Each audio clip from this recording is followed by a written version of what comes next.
ऐसे ही एक दिन क्रिस्टल भागती हुई एला के पास आती है और बताती है कि उसने श्राप को तोड़ने वाला स्पेल ढूंढ लिया है। इसके लिए वो उन्हें कुछ चीजें लाने को बोलती है, जैसे ब्लैक फेदर, रेनबो एग और ब्लू फ्लावर का स्टेमिन। इन सब को मिलाकर वो एक मैजिकल पोशन बनाती है, लेकिन एलेक्स पर इसका कोई असर नहीं होता और उल्टा वो उसे घायल कर देती है। क्रिस्टल समझ जाती है कि अभी वो एक परफेक्ट जादूगर नहीं बन पाई है और इसीलिए उसके स्पेल्स अच्छे से काम नहीं कर रहे। तभी उसकी नजर स्पेल बुक के ऑथर पर पड़ती है, जिसका नाम डॉक्टर नोइटॉल है, और उन्हें लगता है कि वो शायद उनकी मदद कर सकता है।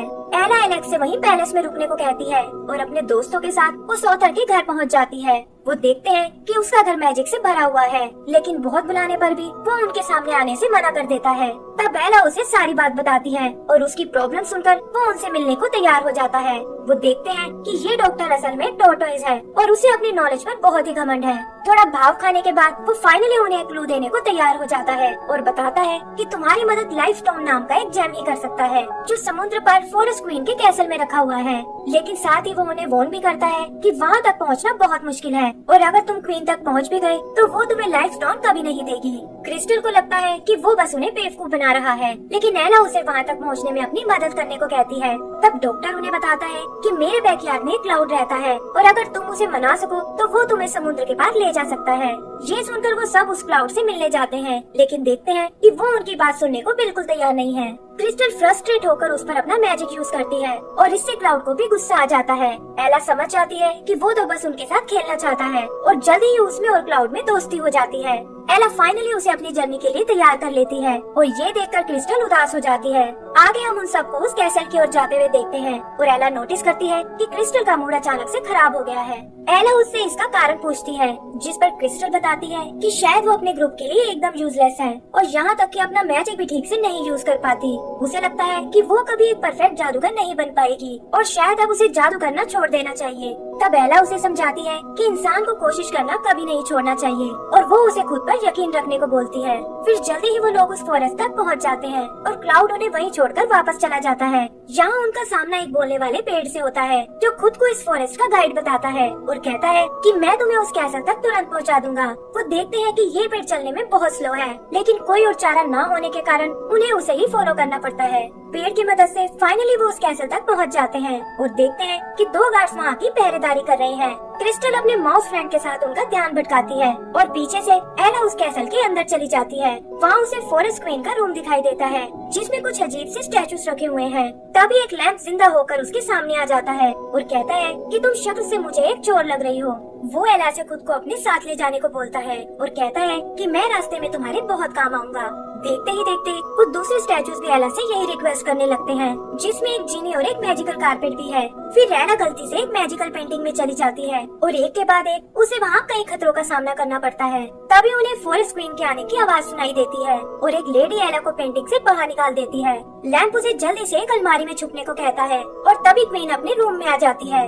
वो समझ जाती है कि यहाँ जरूर कुछ गड़बड़ हुई है और अपने मैजिक से एला को अलमारी से बाहर निकाल लेती है। वो एला से इस तरह यहाँ आने का कारण पूछती है और तभी उसे ढूंढते हुए क्रिस्टल और वो माउस वहाँ आ जाते हैं। क्वीन को लगता है कि ये सब शायद यहाँ चोरी करने आए हैं और वो एक एक करके उन सबको कैद कर लेती है। तब एला उसे बताती है कि हम तो यहाँ उस लाइफ स्टोन को लेने आए थे ताकि अपने फ्रेंड एलेक्स की मदद कर सकें। लेकिन फॉरेस्ट क्वीन उन्हें बताती है कि तुम लोगों ने यहाँ आने में देर कर दी, क्योंकि लाइफ स्टोन को तो डेजर्ट क्वीन ने पहले ही चुरा लिया है। तब एला उससे एक डील करती है कि अगर हम लाइफ स्टोन को वापस ले आए तो आप हमें उसे अपने फ्रेंड पर यूज करने दोगी। फॉरेस्ट क्वीन उन्हें समझाती है कि डेजर्ट क्वीन बहुत ही खतरनाक है और तुम लोग उसका मुकाबला नहीं कर पाओगे। लेकिन एला पीछे हटने को बिल्कुल तैयार नहीं होती। लैंप और बाकी स्टैचूज भी क्वीन को उनका ऑफर एक्सेप्ट करने को कहते हैं और कुछ सोचकर वो उनकी बात मानने को तैयार हो जाती है। फिर वो उन्हें आगे जाने के लिए एक मैप देती है और लैंप को एक कड़े में बदलकर एला के हाथ पर बांध देती है ताकि वो उन सब पर नजर रख सके। आगे का सीन डेजर्ट कैसल का है, जहाँ ओलाफ इस सारे प्लान की जानकारी डेजर्ट क्वीन को देता है, लेकिन उसे लगता है कि वो बच्चे उसका कुछ नहीं बिगाड़ पाएंगे। तब ओलाफ कहता है कि आपको अपनी आर्मी के लिए एक जादूगर की जरूरत थी और मैं क्रिस्टल को बहलाकर आपके पास ला सकता हूँ। बदले में आपको मेरा किंगडम पाने में मेरी मदद करनी होगी और डेजर्ट क्वीन भी इसके लिए तैयार हो जाती है। इधर आगे बढ़ते हुए एला को एक शॉर्टकट नजर आता है, लेकिन क्रिस्टल को लगता है कि उन्हें इस रास्ते पर आगे नहीं जाना चाहिए। वो अपने मैजिक से इधर उधर खतरा ढूंढने लगती है, लेकिन एला उसे समझाती है कि तुम बेवजह ही ओवर रिएक्ट कर रही हो और हर जगह मैजिक यूज करने की कोई जरूरत नहीं है। इस बात को लेकर उन दोनों में बहस हो जाती है और क्रिस्टल गुस्से में उन्हें छोड़कर चली जाती है। यही हम ओलाफ को देखते हैं जो छुप कर उन पर नजर रख रहा था और वो क्रिस्टल से मिलने उसके पीछे जाता है। आगे एला और उसके साथियों को एक हट दिखाई देती है जिसमें ढेर सारा खाना रखा हुआ है। तभी एक पिंजरा एला को कैद कर लेता है और पता चलता है कि ये एक शैतान बिल्ली का घर है। वो वोल्टर को पकड़कर खाने की कोशिश करती है, लेकिन देखती है कि वोल्टर को उसकी बनाई डिशेस बहुत पसंद आई हैं। ये देखकर उसे बहुत खुशी होती है क्योंकि वो हमेशा से एक शेफ बनना चाहती थी, लेकिन कोई भी उसकी डिशेस को पसंद नहीं करता था। एला को ये सुनकर क्रिस्टल का ध्यान आता है और वो सोचती है कि ना जाने वो किस हाल में होगी। उधर ओलाफ क्रिस्टल से मिलने आता है और उसे बताता है कि तुम्हारे दोस्तों को तुम्हारी स्किल्स की कोई कदर नहीं है और अगर तुम डेजर्ट क्वीन के साथ मिल जाओ तो वो तुम्हें एक पावरफुल जादूगर बना देगी। क्रिस्टल भी उसकी चालाकी को नहीं समझ पाती और डेजर्ट क्वीन का साथ देने को तैयार हो जाती है।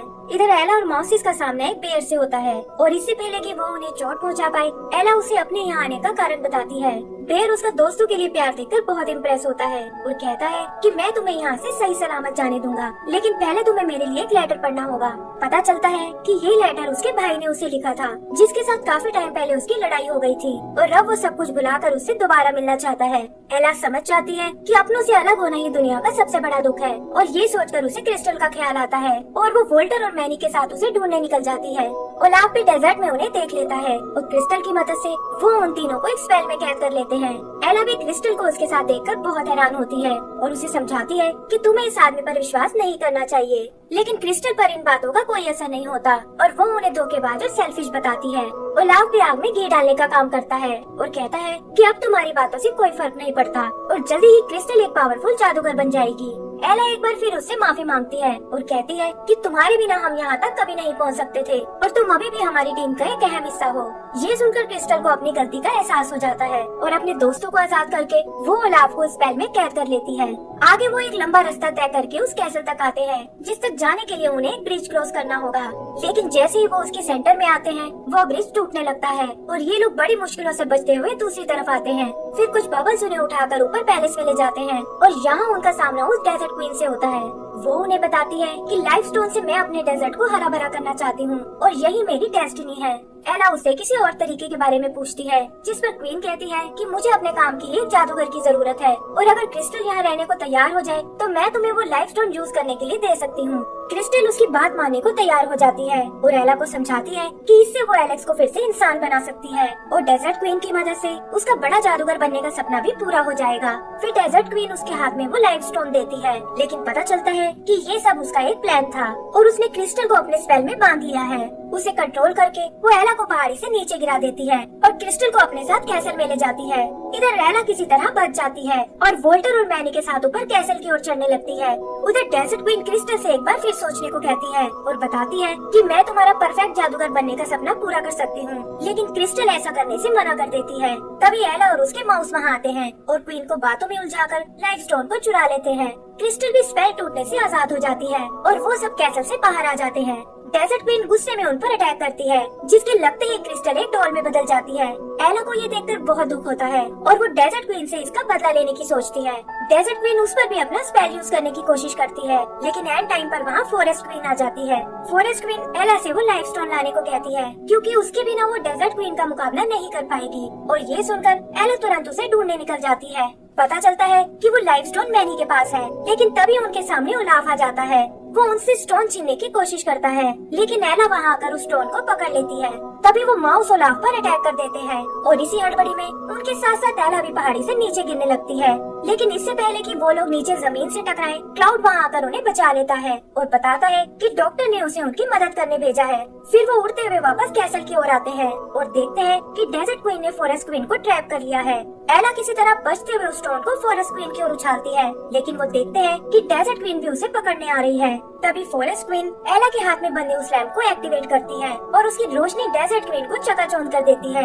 लाइफ स्टोन भी फाइनली फॉरेस्ट क्वीन की छड़ी तक पहुंच जाता है और वो डेजर्ट क्वीन को उड़ाकर दूर फेंक देती है। आगे हम उन सभी को फॉरेस्ट कैसल में देखते हैं, जहाँ क्वीन उन्हें बताती है कि वो एलेक्स और क्रिस्टल में से किसी एक को ही ठीक कर सकते हैं। तो एलेक्स उससे क्रिस्टल को जिंदा करने को कहता है, क्योंकि उसकी ये हालत उसी की वजह से हुई है और एला को भी उसकी बात माननी पड़ती है। फिर क्वीन स्टोन की पावर से क्रिस्टल को ठीक कर देती है और हम देखते हैं कि वो इस बार एक नए रूप में है। क्रिस्टल एलेक्स को माउस के रूप में देखकर बहुत हैरान होती है और तब फॉरेस्ट क्वीन उसे सारी बात बताती है और ये सुनकर क्रिस्टल को बहुत दुख होता है। आगे क्वीन उसे बताती है कि लाइफ स्टोन ने तुम्हारी मैजिकल पावर को बढ़ा दिया है, जिससे तुम भी एक परफेक्ट जादूगर बन चुकी हो और अब तुम फिर से अपना पहले वाला स्पेल ट्राई कर सकती हो। क्रिस्टल भी ये सुनकर खुश हो जाती है और अपने दोस्तों से स्पेल की चीजों को फिर से इकट्ठा करने को बोलती है। फाइनली उसकी स्पेल से एलेक्स फिर से इंसान बन जाता है।